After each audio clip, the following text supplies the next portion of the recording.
Hello guys, welcome back to our channel. आप सभी का स्वागत है हमारे ऑफिशियल यूट्यूब चैनल में। तो आज के इस लेक्चर में पढ़ने वाले हैं भारतीय साक्ष्य अधिनियम के सेक्शन 159 को, जो कि हमारा डील करता है question tending to corroborate evidence of relevant fact admissible, यानी कि ऐसे क्वेश्चन जो किसी रेलेवेंट फैक्ट को सपोर्ट करने में मदद करते हैं, वो जो है कोर्ट में पूछे जा सकते हैं। ऐसे क्वेश्चन यानी कि एडमिसिबल होते हैं। तो इसी के बारे में हम जो है इस लेक्चर में पढ़ने वाले हैं। तो इस वीडियो को एंड तक जरूर देखिएगा, ताकि आपके जितने भी डाउट है सेक्शन 159 के रिगार्डिंग वो अच्छे से क्लियर हो जाए।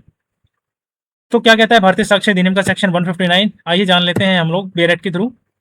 According to the section 159 of Bharatiya Sakshya Adhiniyam, when a witness whom it is intended to corroborate give evidence of any relevant fact, he may be questioned as to any other circumstances which he observed at or near to the time or place at which such relevant fact occurred, if the court is of opinion that such circumstances, if proved, would corroborate the testimony of the witness as to the relevant fact which he testifies। तो यहाँ पर जो इस section में कोरोबोरेटिव evidence की बात हो रही है, यहाँ पर मतलब कि सपोर्टिंग एविडेंस। सेक्शन 159 कहता है कि जब कोई विटनेस कोर्ट में किसी रेलेवेंट फैक्ट के बारे में कोई स्टेटमेंट देता है और उसकी बात को जो है कोरोबोरेटिव यानी कि सपोर्ट करना हो, तो उस विटनेस से जो है उसी टाइम या फिर उसी जगह के आसपास हुई दूसरी जो सर्कमस्टांसेस हैं उनके बारे में भी सवाल जो है किए जा सकते हैं, जो उसने वहां पर खुद देखी या फिर जो है ऑब्जर्व की हो।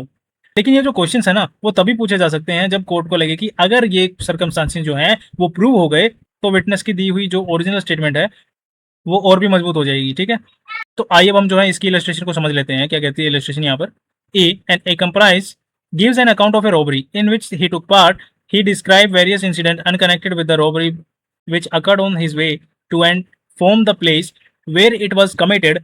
Independent evidence of these facts may be given in order to corroborate his evidence as to the robbery itself।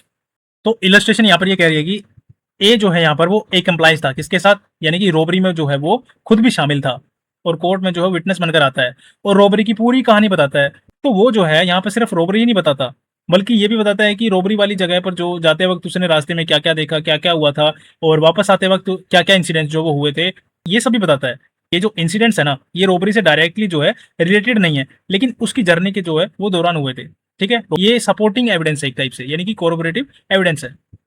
लेकिन अगर पुलिस या फिर कोई और विटनेस जो है इन इंसिडेंट्स को इंडिपेंडेंटली प्रूव कर दे, तो ये एविडेंस ए की जो रॉबरी वाली स्टेटमेंट को कोरबोरेट करेगा, यानी कि सपोर्ट करेगा। ठीक है, यहाँ पर तो यहाँ पर जो इलस्ट्रेशन है ये चीज हमें यहाँ पर बताती है। So thanks for watching guys, that's all of section 159 ऑफ भारतीय साक्ष्य अधिनियम। I hope you really enjoy this video, so don't forget to like and subscribe. Ajay Sharma लो, wish all the best, keep watching. तो यहाँ